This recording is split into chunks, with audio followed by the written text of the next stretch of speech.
Bonjour à tous les amis, j'espère que vous allez bien. Aujourd'hui on se retrouve pour une nouvelle vidéo. Aujourd'hui les amis, je suis très content de vous retrouver. On parlait tout simplement de Ousmane Dembélé qui est de retour à l'entraînement, qui va bientôt tout simplement intégrer l'équipe première pour jouer à nouveau avec le Barça. Dembélé était sur une forme incroyable, c'était parmi les meilleurs ailiers du monde et notre meilleur joueur. Il a eu une blessure assez longue mais ce n'est rien les amis, maintenant il va être de retour et il est prêt à vraiment tout casser. Donc les amis, on va en parler dans cette vidéo, on va voir quand peut-il être de retour simplement pour jouer un nouveau match. Quel match va-t-il jouer? Les amis, restez bien jusqu'à la fin de la vidéo, c'est très important pour avoir toutes les informations et on ne perd pas plus de temps. C'est parti pour la vidéo.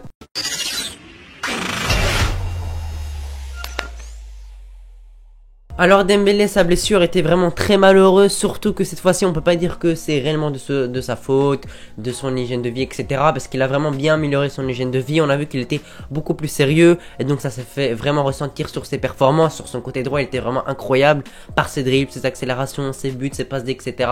Il se blessait également très rarement, c'est sa première blessure de la saison et en plus c'est pas une blessure super longue, c'est 3 à 4 semaines, donc franchement, voire un peu moins, donc franchement moi je lui en veux pas, les blessures ça arrive à tout le monde, peu importe les joueurs, même les joueurs les plus pros, etc. Même Ronaldo se blesse, même si c'est rarement. Donc franchement, on va pas l'en vouloir sur ça. Cette blessure est vraiment très malheureuse pour plusieurs raisons. Numéro 1, c'est que tout simplement Dembélé devait être là pour le match aller contre Manchester United, également pour les matchs de Liga, donc il a raté quelques matchs de Liga. Également, tout simplement, le match de retour contre Manchester United, bah il va le rater malheureusement. Mais après, est-ce qu'il va jouer ou non? Parce qu'il y aura un Classico dans 2 semaines. Allez, le Classico, allez, je vais en parler simplement en vidéo. Et à ce moment-là, est-ce qu'il sera de retour ou non? Ça, c'est à voir, les amis. Parce que franchement, le côté droit qu'on avait, on a eu un Rafinha. Franchement, moi, je tiens à féliciter quand même Rafinha. Sur son côté droit, il a été assez performant. Il a marqué des buts, il a délivré des passes D, but contre Manchester United. Également, dans les derniers matchs de Liga, il a marqué. Donc franchement, moi je tiens quand même à le féliciter d'avoir remplacé Dembélé. Parce que je vous ai dit, à sa blessure, qu'il nous fallait absolument un remplaçant sur le côté droit qui performe. Et je comptais surtout sur Rafinha. Parce que tout simplement, bah, c'était pour moi le meilleur ailier droit. Et il a quand même rempli sa tâche. Et franchement, on peut le remercier. Mais là, je pense qu'il va quand même retourner sur le banc avec le retour de Dembélé. Mais attention, ça je vais en parler un peu plus en détail. Il ne faut pas presser le retour de Dembélé, bien évidemment. Parce que tu as Rafinha qui performe assez bien. Il y a eu aussi un Ferran Torres qui a été mis à droite et un Rafinha opposé. Et franchement, Ferran Torres a sorti un très bon match contre Cadiz, même si c'est que Cadiz. Franchement, le match qu'il a sorti à droite, il a réussi énormément de dribbles, il a fait beaucoup de différence. Il est impliqué sur un but, sur le but de Sergio Roberto, là où il la met sur Lewandowski, puis ça revient sur Sergio Roberto, puis il marque.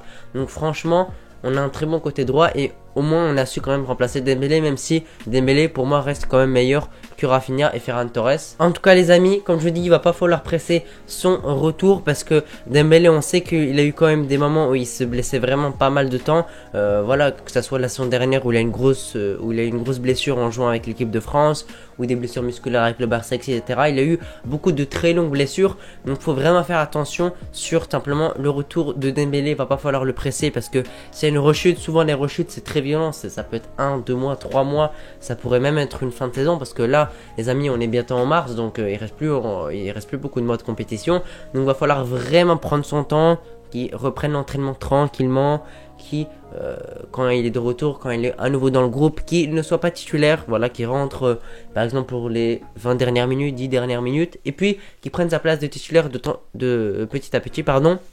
Et quand il est à 100% et que simplement il est prêt à jouer à des matchs entiers, bah à ce moment-là on pourra à nouveau le mettre titulaire comme avant. Parce que franchement Dembélé, il s'est vraiment blessé pour moi au pire moment. Parce qu'à ce moment-là tu avais les confrontations contre Manchester United, tu as le Classico en Coupe du Roi, tu as le Classico en Liga, etc. Est-ce que le Classico en Liga, est-ce qu'il va le rater ou non? Il devrait être là quand même pour le Classico en Liga, pardon, et par contre en Coupe du Roi il devrait rater le match aller, mais devrait jouer quand même le match retour, et donc ça c'est vraiment important. On compte vraiment sur lui, je compte vraiment sur lui pour qu'il soit de retour, même si je vous dis qu'il faut pas le presser, il faut quand même qu'il soit là pour le match retour en Coupe du Roi, pour simplement qu'on se qualifie en finale de Coupe du Roi, de Copa del Rey.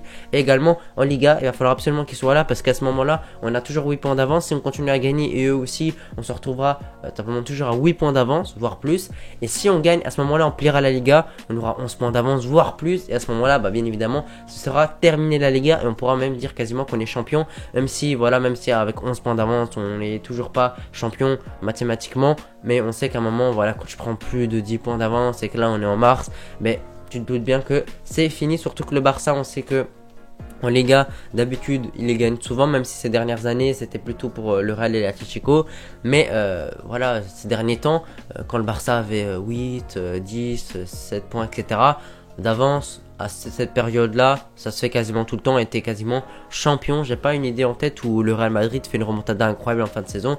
En tout cas, si on a une, n'hésitez pas à me dire en commentaire, mais je vois vraiment pas. En tout cas, là on dévie du sujet, Dembélé. Donc concrètement les amis, pour les prochains matchs, bien évidemment, va falloir faire sans Dembélé, voilà. Va falloir compter sur Rafinha qui fait franchement de bons matchs, qui marque souvent, ou bien sur Ferran Torres également, qui a fait un assez bon match contre Cadiz. Donc pour l'instant, on peut compter que sur ces deux-là.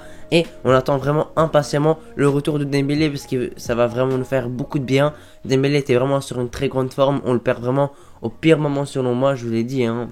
Et il a raté Manchester, il va sûrement rater le Classico, etc.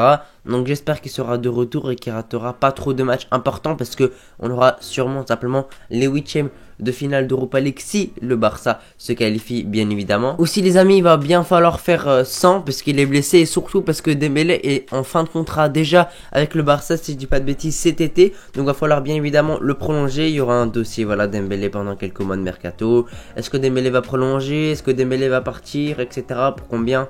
Donc franchement ça va être chiant, voilà, on va beaucoup en parler.